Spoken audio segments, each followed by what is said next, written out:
PVT au cœur de l'information.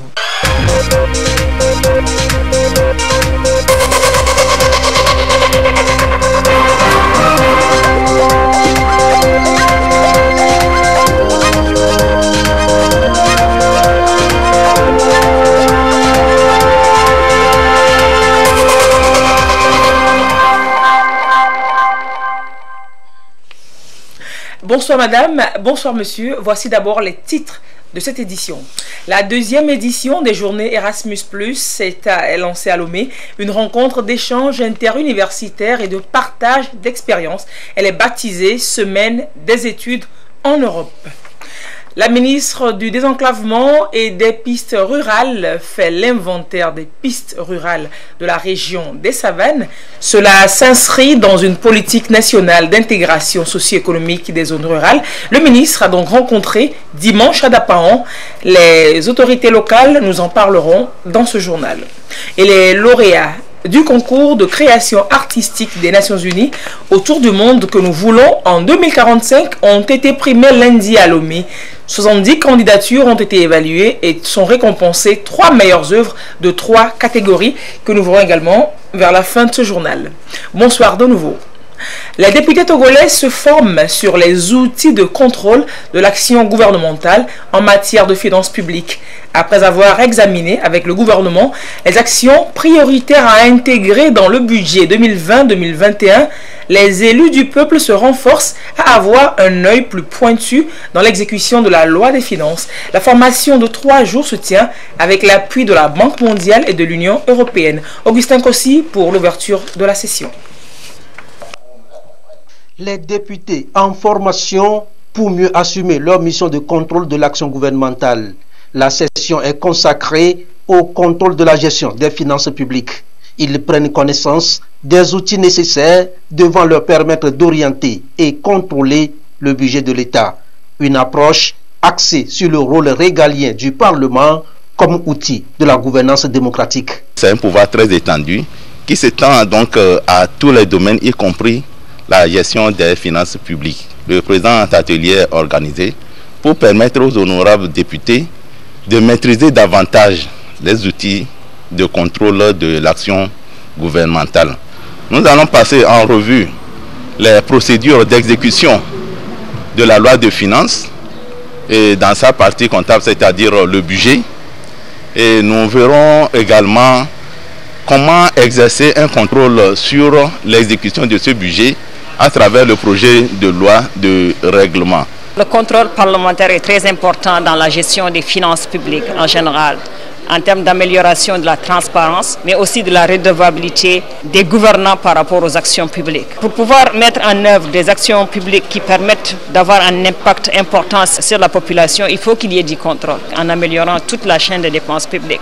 Ils vont être les premiers dans l'élaboration du budget, avoir un mot à dire par rapport aux actions publiques qui sont à financer, mais à la fin de la journée, ils vont aussi faire le contrôle de l'exécution du budget pour être sûr que les actions qui étaient prévues sont mises en œuvre. 2 partenaires clés du projet, la Banque mondiale et l'Union européenne. La question de la gouvernance économique est d'autant plus importante, surtout au moment où le Togo passe du budget de moyens au budget programme 2020-2023. La bonne gouvernance des finances publiques s'impose et les parlementaires doivent être aguerris pour veiller au grain. Le 3e vice-président de l'Assemblée nationale apporte les précisions. La question de la gestion des finances publiques est une notion étroitement liée à la bonne gouvernance, indispensable au développement socio-économique durable et inclusif de toute société. Conscient de cet alignement stratégique, le gouvernement togolais, sous la vision pragmatique du président de la République, son Excellence M. Faure Sozimna Gnassingbé, met tout en œuvre pour consolider les bases de la bonne gouvernance économique et financière dans notre pays.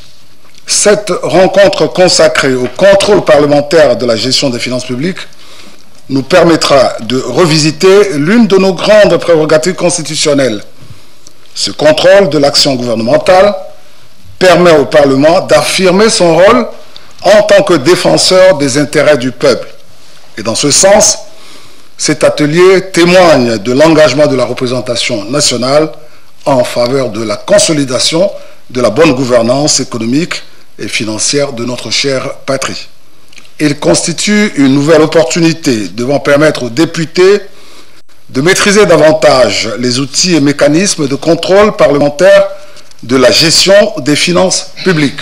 Les travaux de la session sont prévus pour 3 jours. Des échanges de bonnes pratiques sur une gestion axée sur les résultats destinés à promouvoir une bonne gouvernance économique au Togo. Et l'on se rend à l'université de Lomé. C'est parti pour l'édition 2 de la journée Erasmus+.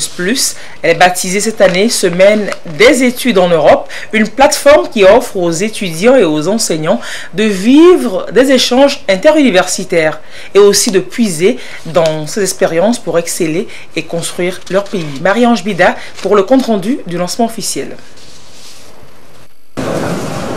Immersion dans l'univers des universités européennes. La deuxième journée Erasmus+ de l'université de Lomé est dénommée Semaine des études en Europe. Étudiants, enseignants sont invités à venir découvrir les offres d'études proposées par l'Europe, de quoi bénéficier de l'apport d'autres systèmes éducatifs et expérimenter les échanges interuniversitaires.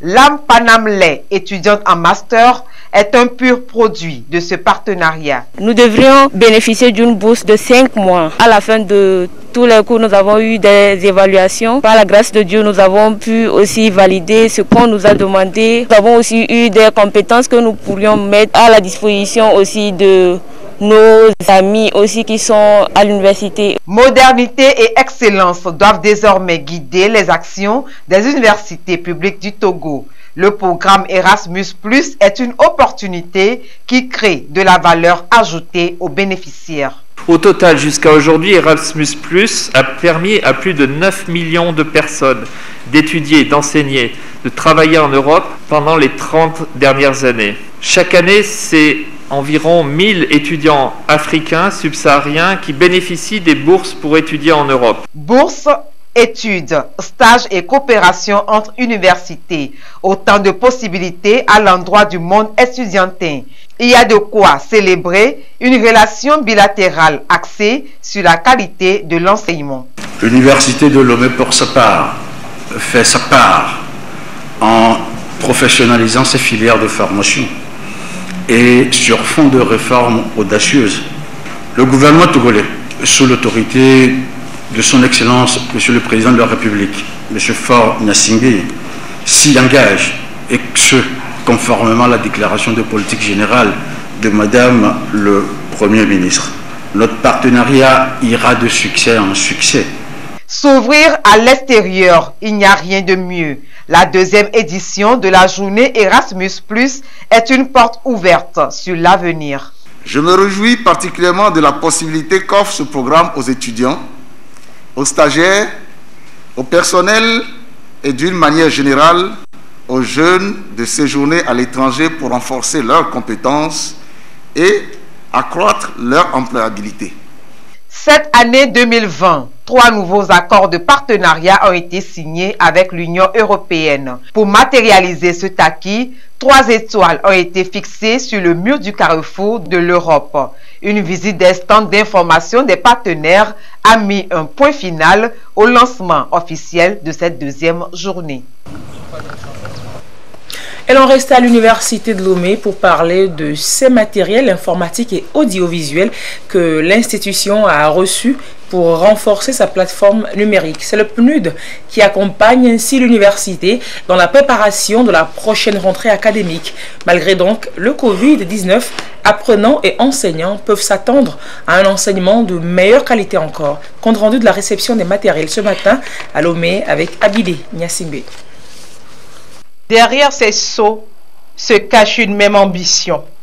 Améliorer d'ici à la rentrée prochaine les capacités et les performances de la plateforme d'enseignement en ligne de l'université de Lomé.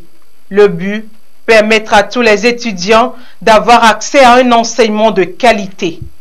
Pour permettre à l'université d'atteindre cette vision, le PNUD met à sa disposition des matériels informatiques et audiovisuel. L'Université de Lomé s'est engagée dans la transition numérique en informatisant ses activités métiers. Donc dans cette numérisation, il y a déjà des plateformes qui sont développées pour les inscriptions et la défense des cas d'étudiants, les diplômes, les attestations, qui est appelée la plateforme Soukou, qui veut dire école dans notre langue EV. Actuellement, nous développons la plateforme d'enseignement en ligne basée sur Moodle. Cette plateforme qui sera développée doit être mise sur des équipements solides. C'est dans cette optique que PNUD nous accompagne. Des technologies de l'information et de la communication appliquées pour également ouvrir des perspectives nouvelles.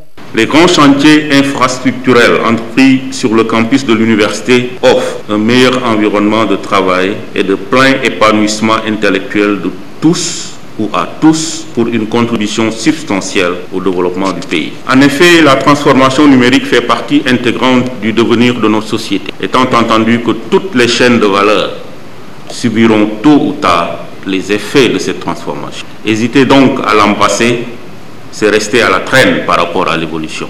Pour les autorités éducatives, cette action du PNUD vient renforcer la politique du gouvernement togolais, celle d'offrir aux étudiants un cadre d'apprentissage moderne. La route de l'université passe par l'université du numérique. Par conséquent, autant pour les collègues que pour les étudiants, il nous faut un véritable engagement devant la question numérique et une véritable révolution des mentalités pour que l'université de Lomé soit au grand rendez-vous. L'université entière se bat actuellement contre la pandémie à la Covid-19 et ceci nous impose à chacun de nouvelles façons d'enseigner pour que nous puissions arriver aussi bien cette pandémie avec la reprise des activités économiques, scolaires et universitaires. La formation à distance aujourd'hui s'improvise aujourd'hui comme une nécessité pour répondre de façon appropriée à cette exigence. Depuis 2019, le système des Nations Unies au Togo et les universités publiques du Togo ont signé une convention de partenariat visant à renforcer la gouvernance universitaire et la promotion des activités de recherche. Et cet inventaire du réseau des pistes rurales de la région des Savanes, dont je vous parlais en titre, le ministre du Désenclavement et des pistes rurales a eu dimanche dernier à Dapaon une séance de travail sur le sujet avec les autorités locales. Vous le savez, la dynamique nationale actuelle est de réhabiliter plus de 4000 km de pistes rurales.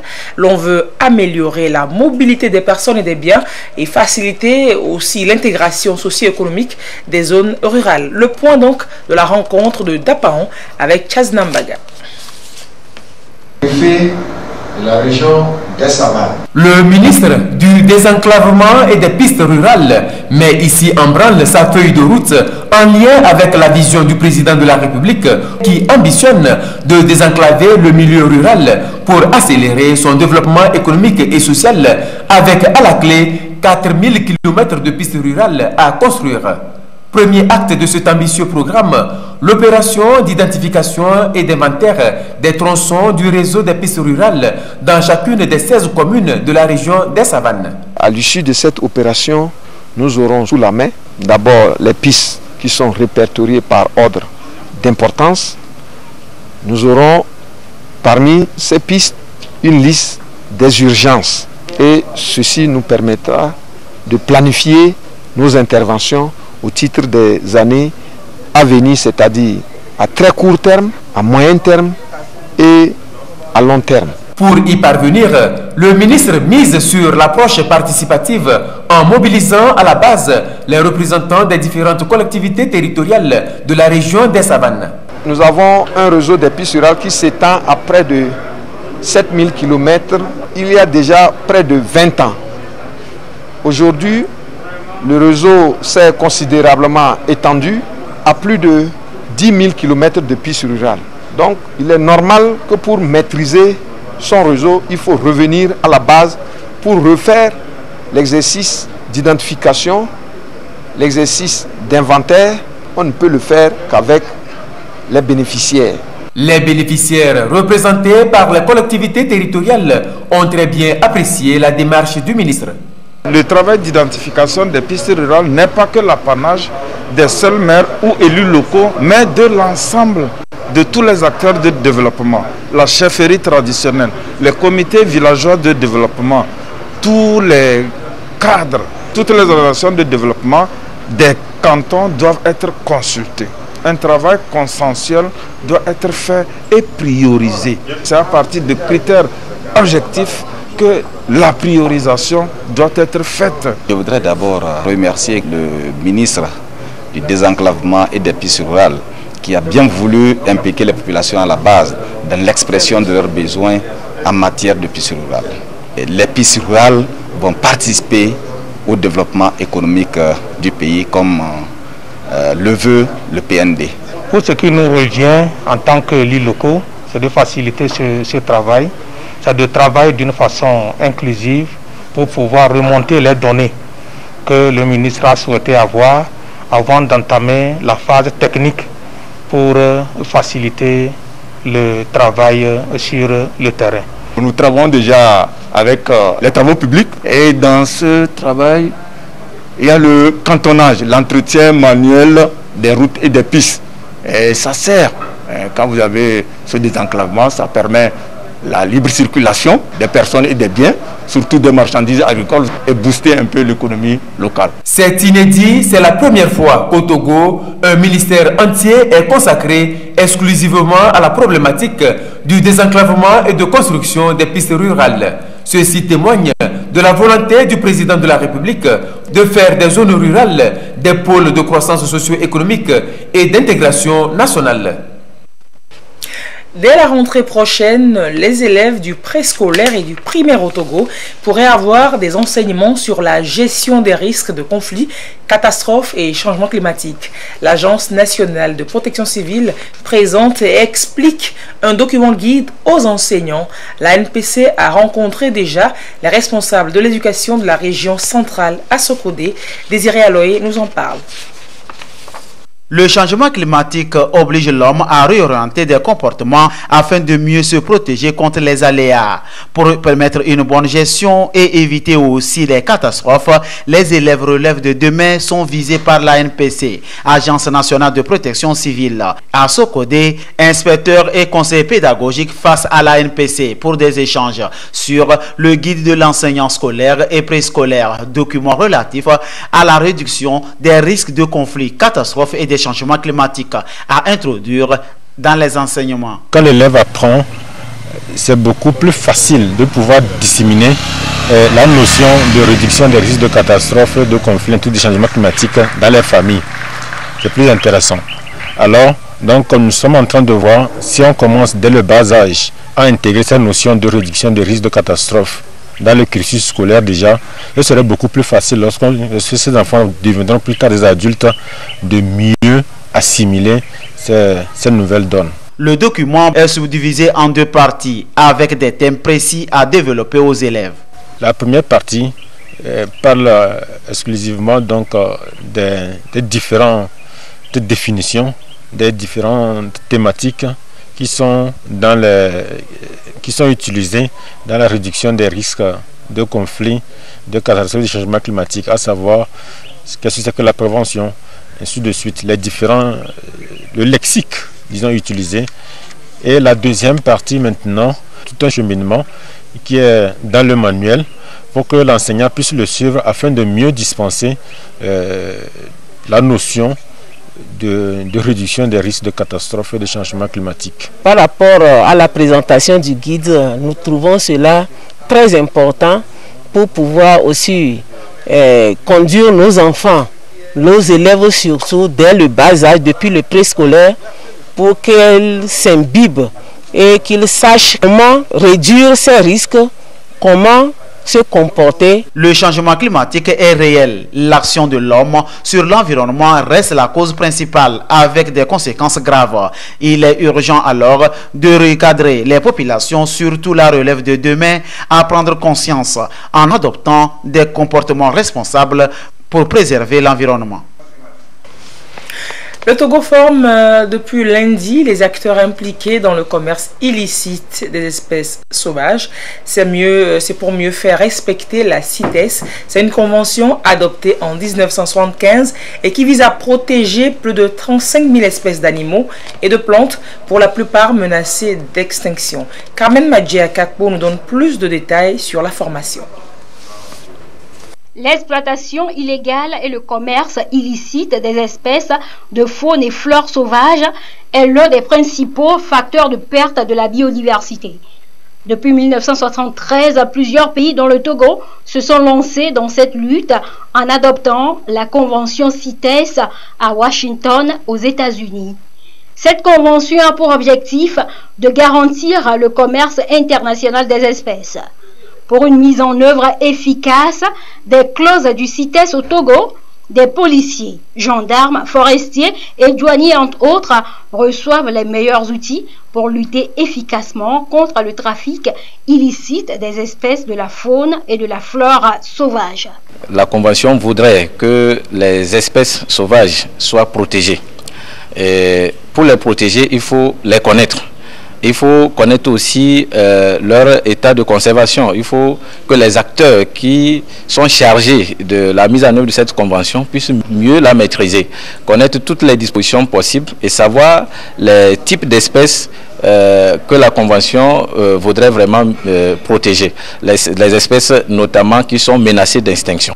Selon une étude réalisée par une ONG américaine dans la sous-région ouest-africaine, le Togo sert de pays d'exportation et de transit de spécimens d'animaux et de flore sauvage. Entre 2007 et 2016, plus de 18 000 kg d'ivoire ont été saisis à destination de l'Asie. Le gouvernement a pris des dispositions pour mettre fin au phénomène. Pour améliorer l'application de la CITES au Togo, des efforts sont en cours avec l'appui du secrétariat de la CITES en vue de l'adoption d'une loi CITES qui prend en compte l'ensemble des mesures requises par la Convention et des recommandations figurant dans les résolutions et les décisions de la conférence des parties. Cette rencontre de Lomé permettra à ces acteurs de mieux identifier les espèces sauvages et de maîtriser les modes d'opération des réseaux de trafic d'espèces sauvages. D'une rencontre à une autre, plusieurs organisations de la société civile et du secteur privé, pour leur part impliquées dans la souveraineté alimentaire, se sont concertées vendredi à Lomé sur la transition écologique. La présentation d'une étude portant intégration de l'agroécologie dans les politiques du climat au Togo est l'un des objectifs de cette rencontre. La rencontre organisée par l'ONG Jeunes Volontaires pour l'Environnement. Les détails dans ce reportage de Chris Agbedinou présenté par Yasmine Koudja. Elle se concerte pour trouver des mécanismes en vue de faire, entre autres, de l'agroécologie une transformation structurelle de l'économie agricole pour l'atteinte des objectifs du PND. Ces organisations de la société civile et du secteur privé se réunissent également pour échanger les expériences en matière d'alternatives au glyphosate interdit dans l'agriculture togolaise. Elle partage aussi les résultats du premier dialogue politique de Kalimé sur l'agroécologie. Pour que la transition agroécologique réussisse, il faut sécuriser les terres, promouvoir les semences paysannes, il faut mettre l'agroécologie dans les cursus professionnels.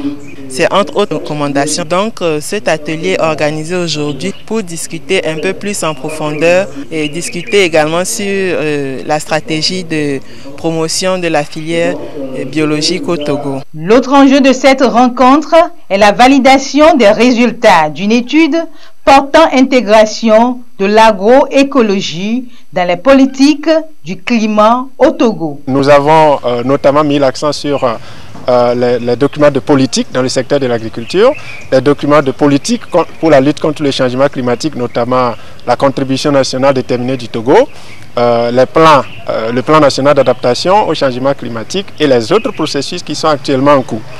Donc nous estimons qu'il y a beaucoup d'efforts qui restent à faire pour pouvoir intégrer de façon systématique l'agroécologie dans ces documents.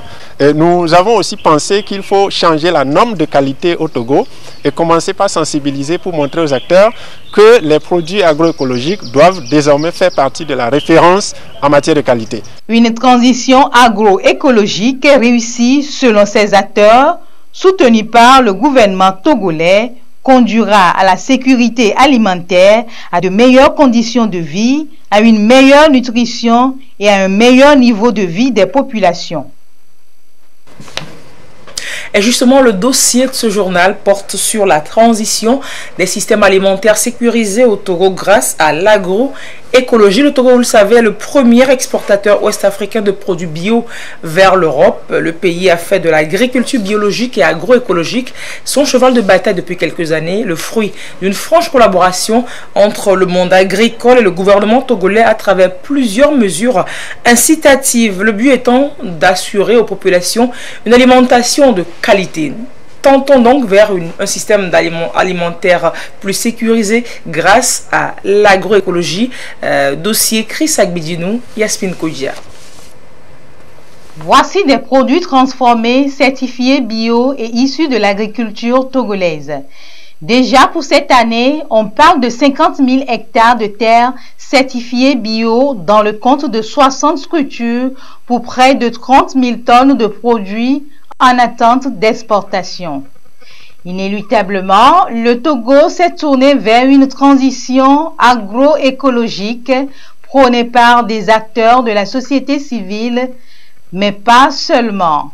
Le gouvernement togolais est aussi au cœur de cette nouvelle donne avec des mesures incitatives. Si nous prenons les produits chimiques, l'homologation est à 500 000 francs. Maintenant, par rapport aux produits biologiques, c'est à 250 000 francs. C'est réduit de moitié pour accompagner nos producteurs. Par rapport à l'agrément et l'autorisation sur le marché, la mise sur le marché de ces produits phytosanitaires, c'est à 100 000 francs pour les produits chimiques. Et c'est revenu à 50 000 francs pour les produits biologiques. En 2019, le gouvernement a interdit le glyphosate sur toute l'étendue du territoire. Et actuellement, il y a beaucoup de pesticides biologiques qui sont en expérimentation sur les centres de recherche. Donc d'ici décembre 2020, nous aurons à faire sortir ces produits alternatifs. Il faut dès lors, selon certains acteurs, soutenir cette transition agroécologique pour sa durabilité. Ceux-ci militent pour une souveraineté alimentaire sécurisée qui passera par la consommation à grande échelle des produits bio. Il faut faire tout à ce que celui qui produit à Dapan ne pense pas justement à envoyer les produits en Europe, mais qu'il pense aussi à envoyer le produit sur un marché de Lomé. Et quand le produit arrive, il faut que le consommateur puisse reconnaître que le produit là, sa qualité est différente des produits conventionnels sur le marché. Ça permet aux producteurs qui dépensent beaucoup d'énergie pour avoir un produit bio ou un produit agroécologique de toujours rester dans cette pratique. Parce que c'est cette pratique qui nous permet de sauvegarder l'environnement. Mais si on n'encourage pas ceux qui font ces pratiques-là à pouvoir rester dans ce système, à un moment donné, nous allons tous nous converger vers l'agriculture conventionnelle qui n'est pas le modèle que les Africains doivent adopter. De 22 000 tonnes en 2018, le Togo est passé à 45 000 tonnes en 2019 pour les exportations de produits bio, soit une hausse de 102%. Cette performance a récemment fait du pays le premier exportateur ouest-africain de produits bio vers l'Europe devant le Ghana et la Côte d'Ivoire. Le soja, l'ananas, le sorgho, le fonio ou encore l'hibiscus sont des filières de niche dans cette production. Et le monde que nous voulons en 2045. L'ONU a primé les meilleures créations artistiques autour de ce thème. À Lomé, c'était ce lundi à l'occasion de la journée des Nations Unies. Des trophées et primes ont été remis aux lauréats des 3 catégories art visuel, musique et littérature. Le film de la cérémonie avec Christine Pecheki-Aloudé. Comme le directeur national des 2020 et au-delà. Façonnons notre monde ensemble. Thème retenu pour les 115 ans des Nations Unies. une sorte d'appel à des actions collectives. Parmi les personnes qui se sont exprimées sur quel monde d'ici à 2045 figurent les artistes et créateurs togolais. Aronto Jean est premier de la catégorie art visuel. Le titre de son court-métrage est Le désir physique. J'ai concouru avec un film titré Désir physique qui en fait soulevait la problématique du virtuel qui prenait carrément le dessus, que la machine ou le virtuel ne vienne pas tout remplacer. Dans les catégories musique et littérature, Tela Tagan, Roméo et Dogo Aurore reçoivent également chacun un chèque d'1 million de francs CFA. J'ai proposé un morceau titré Venez. C'est plus au-delà d'une description du monde de demain, c'est plus un appel à participation pour la construction de ce monde-là. Ce qui m'a fait gagner, ça doit sûrement être la typicité du texte et aussi peut-être le contraste entre le côté dramatique et puis l'ouverture d'espoir qu'on retrouve à la fin, qui nous prouve que malgré que le monde est vraiment en train de partir un petit peu en cacahuète, il y a quand même encore une lueur d'espoir. C'était un des critères, la compatibilité des créations avec la thématique, et ensuite l'originalité et la forme. On a apprécié la forme. On a dégagé 3 noms dans chaque catégorie qui ont été primés. Ça a été un travail agréable parce que de toutes les façons on a pu déceler des talents, reconfirmer d'autres, et en faisant ce constat que le Togo a énormément de talents et le Togo a du génie. Le Togo s'est spécialement distingué à travers sa forte participation à la consultation mondiale, ce qui le place parmi les top 10 des pays ayant enregistré le plus grand nombre de voix. Il y a eu plus de 150 participants et nous pensons que les aspirations qui sont exprimées dans ces enquêtes vont nous permettre de guider notre action, de raffiner nos programmes et de mieux répondre aux besoins des populations. Au niveau mondial, plus d'1 million de personnes ont exprimé leur aspiration du monde qu'ils souhaitent d'ici à 2045. Au niveau national, plus de 50% des Togolais se disent optimistes pour un monde meilleur. Les opportunités de création d'emplois, l'action à l'éducation et aux services de santé de qualité sont les points essentiels touchés par les Togolais. On va se séparer avec le point quotidien de l'évolution de la maladie à coronavirus au Togo. À ce jour, du mardi 27 octobre 2020, la situation de la pandémie au nouveau coronavirus au Togo se présente comme suit. Le nombre de cas confirmés est de 2229, 25 nouveaux cas depuis hier au Togo.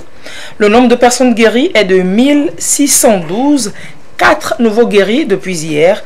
Le nombre de cas actifs est de 563. Le nombre de décès est de 51. Un nouveau décès depuis hier.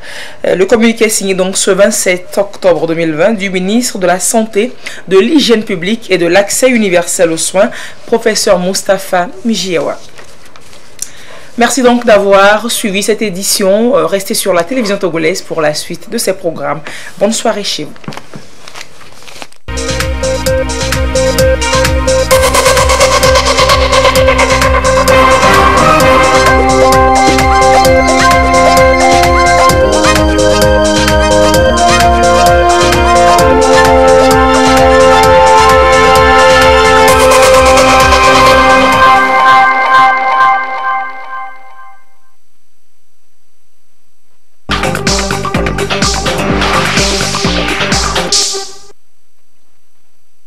Bbox, EDF, Togo et Canal+ renforcent leur partenariat pour mieux répondre aux besoins de leurs clients. Ils leur offrent toute une gamme de services et de produits. Ce partenariat a accouché d'un nouveau produit, le Home Premium by Canal+. Une révolution pour permettre aux abonnés de Bbox de bénéficier des chaînes Canal+. Actuellement, déjà plus de 45 000 ménages connectés. Et sur les 45 000, on a 20 000 qui sont avec le kit premium, c'est-à-dire le kit avec télévision. Notre ambition, c'est de pouvoir sortir nos populations de la carence énergétique. Et donc maintenant, c'est chose faite avec les kits que nous avons déjà distribués sur le terrain. Et nous avons plusieurs canaux de distribution. Nous avons notre réseau d'agents de vente sur toute l'étendue du territoire. Nous avons 21 agences et nous avons un centre d'appel, le 9211.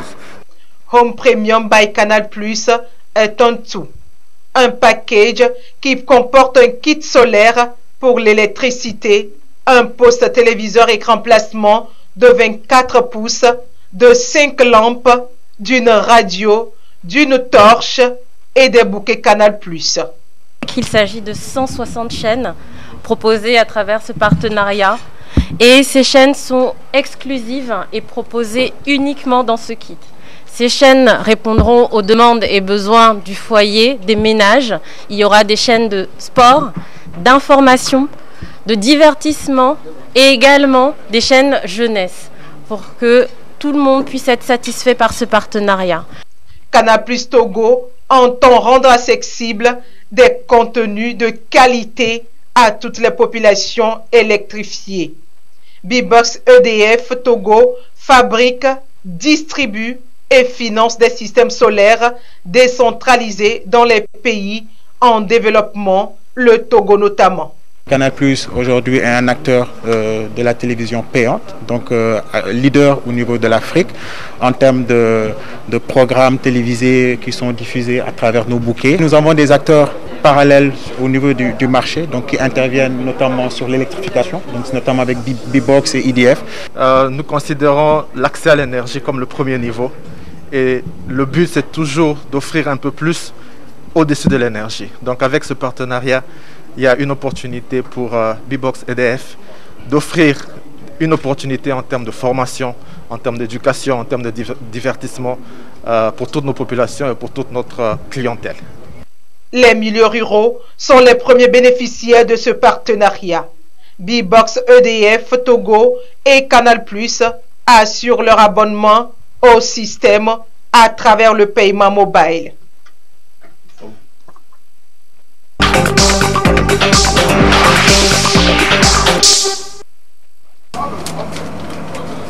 Pour mieux rapprocher le Made in Togo des consommateurs, il a choisi d'ajouter à son acte de journaliste l'entrepreneuriat.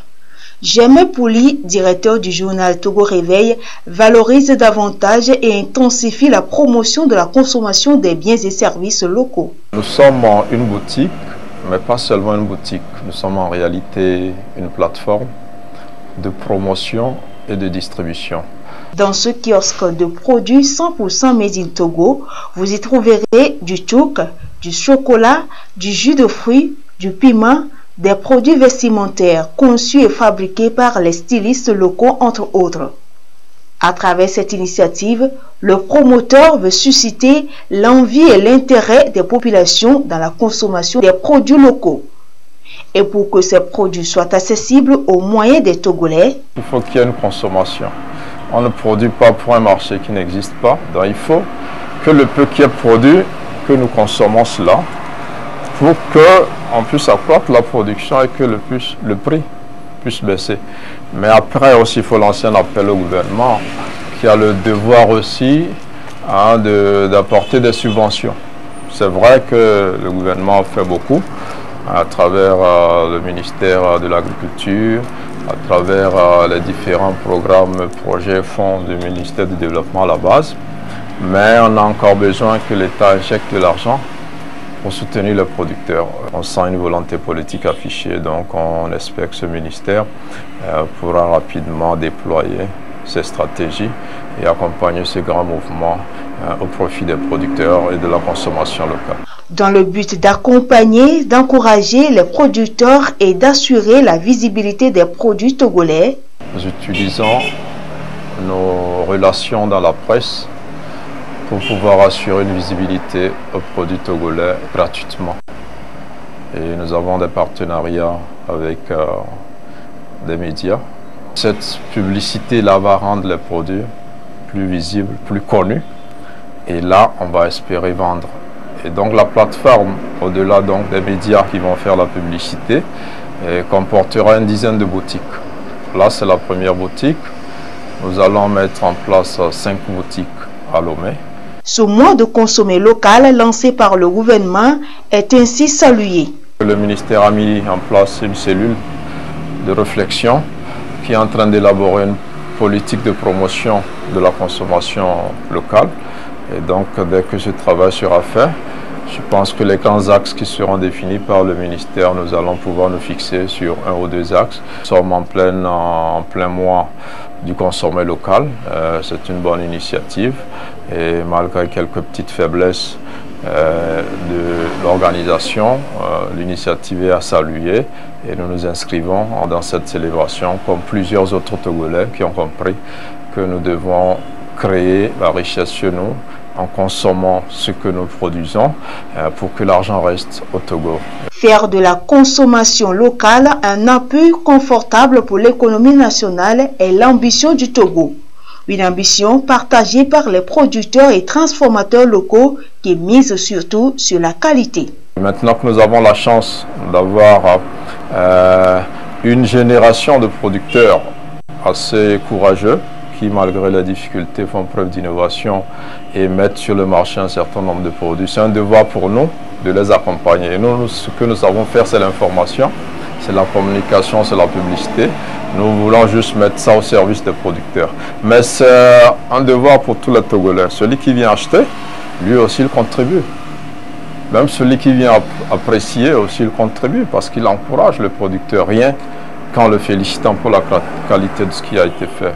Si la dame qui produit par exemple ce jus, elle est au Togo, elle a des employés togolais, si elle vend, elle paie ses employés, elle peut améliorer même le salaire, elle va construire au Togo, elle va se marier au Togo, elle va fabriquer son lit au Togo, le maçon, le menuisier. Les Togolais vont gagner parce qu'on produit et on dépense ici. Mais nous dépendons beaucoup de l'extérieur, donc l'argent vient. Ici, les commerçants ils viennent, ils paient juste des taxes, ils créent un peu d'emplois, mais tout l'argent est rapatrié. Beaucoup comme ce promoteur croient en la prospérité partagée. Dans la perspective, 5 autres kiosques du genre seront mis en place dans chaque grande ville du Togo, à savoir Tévié, Atakwame, Sokodé, Kara et Dapaon.